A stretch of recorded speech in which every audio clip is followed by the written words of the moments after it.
Welcome to xGameZones, hub to latest popular games, reviews, preview and news.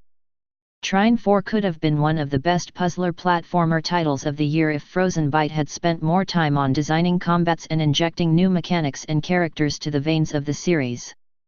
The new Trine approximately feels the same as previous games, so it's a fun-to-play game, but doesn't offer anything new. The Nightmare Prince seems like an entertaining 2-5D gameplay-driven puzzler platformer on its own, but compared to the other Trine games, it doesn't offer anything new. It's more like a post-launch expansion with enhanced graphics than a brand new sequel. However, for those who are new to Trine, the newly published entry can be titled as one of the best puzzle platformers of the year. Please subscribe in our YouTube channel and follow and like us on Facebook #xgamezones. Visit our site at www.xgamezones.com for more gaming review.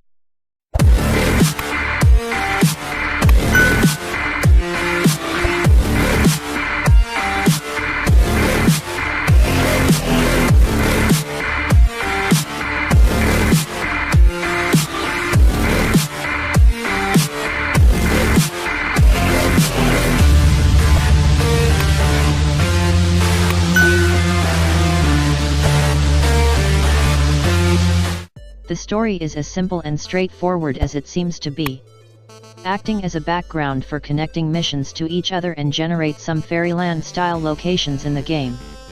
To be honest, I don't expect a complicated story from Trine 4 with a bunch of ups and downs, but the long path that they've created to tell such a simple story and filled it with a bunch of unnecessary missions and acts, could be told in an interesting way with more exciting set pieces and story-related dialogues.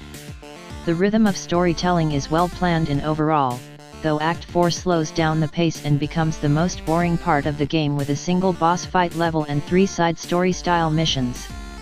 As I mentioned before, Trine 4 is a gameplay-driven title and you shouldn't expect anything further than this about the story. But when it comes to gameplay, it has much more to show off with the mind-bending puzzles and smooth platforming mechanics.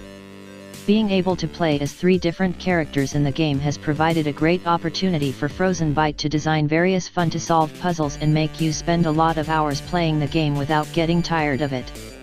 Each character owns a bunch of different skills that unlock as you progress in the game, kill more enemies and gather purple light bulbs. With the new abilities becoming available for heroes, the puzzles get higher in difficulty level and that's a balanced experience I was looking for. Both the quality and quantity of puzzles in Trine 4, The Nightmare Prince meet the highest possible expectations of the community. The game includes 2 types of puzzles, of which the first group needs to be worked out in order to reach the end of levels, but the second ones are hard to solve puzzles. You can skip them if you have no intention to collect valuable items, but the entertaining part isn't getting those items but to find out how the new puzzle works.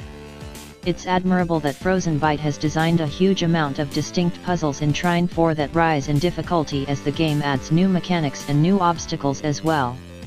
Playing the game in infinite mode or local co-op is another way to have fun for a few days more. Puzzle solving in Trine 4 is the loveliest part of the game, but that's not the only part available. Throughout your journey with the heroes, you're going to wipe out different enemies and bosses, which is not a big deal at all, and that's exactly the problem. Trine 4 is a challenging game in puzzles, but when it comes to combats, it might be the easiest game of the year even at its highest difficulty level. Lack of challenge in fighting against enemies makes a considerable part of the gameplay to feel dull and unsatisfying. It's really tough to see the game over screen more than once in Trine 4, and that's not what we expect from a title that features combats in all of its missions. Moreover, the variety of enemies is not acceptable at all, with most of them just biting you or aiming you with arrows. Trine 4, The Nightmare Prince is a fun experience that makes you think, work out the puzzles and enjoy what are you doing within the game. If you've liked the previous Trine games, there's no reason for you to dislike the new installment. On the other hand, if you are new to the series, prepare yourself for engaging gameplay that won't leave you alone anytime soon. However, with all the good deliveries of Trine 4, it still lacks in defining new mechanics, characters and ways of play to cause a meaningful difference between the new title and previous ones. Moreover, it features way too easy combats that make the game to feel boring every now and then. Fortunately, the good parts in Trine 4 are strong enough to disturb you from its issues, and that's why it's worth playing. If you have any comments or suggestion, feel free to comment below. Thank you for watching.